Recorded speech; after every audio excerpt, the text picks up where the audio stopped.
President Trump plans to seek what he's calling a historic $54 billion increase in defense spending, while pursuing cuts elsewhere in the federal government, as part of his upcoming budget plan. White House budget officials announced the proposed military spending boost Monday morning, saying the president will seek a commensurate reduction in spending across other federal agencies. Minutes later, Trump previewed the move while addressing the nation's governors at the White House. "This budget will be a public safety and national security budget," Trump said. He said the plan would include a historic increase in defense spending to rebuild the depleted military. The president reiterated that he wants to better prepare the military to not only deter war but win wars when called to fight. "We've got to win the war, don't fight it at all," Trump said. White House Budget Director Mick Mulvaney later confirmed, during the daily press briefing, that they're seeking a defense budget of $603 billion, one of the largest increases in history. He said other non-defense spending would be cut by an equal $54 billion, the largest proposed reduction since the early years of the Reagan administration. Without going into great detail, Mulvaney said, "It reduces money that we'd give to other nations. It reduces duplicated programs. And it eliminates programs that simply don't work." Trump's proposal for the 2018 budget year is set to be sent to agencies Monday, one day before his first address to a joint session of Congress. For Trump, the primetime speech is an opportunity to refocus his young presidency on the core economic issues that were a centerpiece of his White House run. According to an administration official, the budget plan won't make significant changes to Social Security or Medicare, after Trump promised during the campaign to leave major entitlements untouched.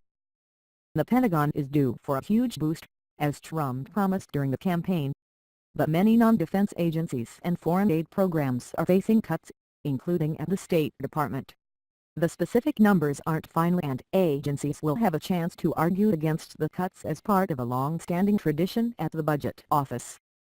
Left unclear is how such a military increase would square with the requirements of sequestration, the mandatory across-the-board spending caps agreed to by Congress and the Obama administration. At the same time, defense hawks on Capitol Hill questioned whether Trump's proposed boost, which would seek a fiscal 2018 defense budget of $603 billion, would be enough. $603 billion can't rebuild the Navy, said one Hill source who is concerned the defense increase is not large enough. Trump is expected to release his final budget proposal in mid-March. The president previewed the boost in military spending during a speech Friday to conservative activists, pledging one of the greatest build UPS in American history.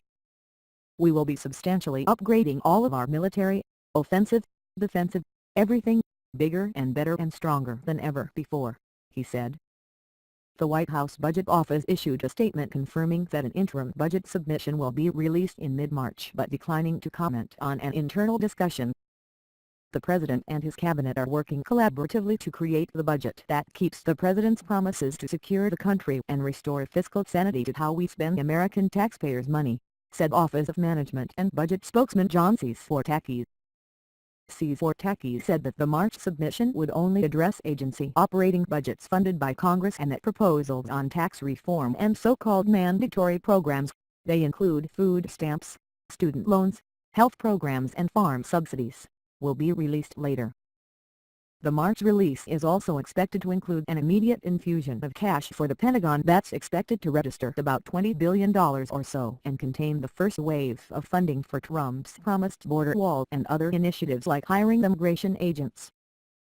By increasing defense and leaving Medicare and Social Security untouched, the Trump final budget plan is sure to project sizable deficits.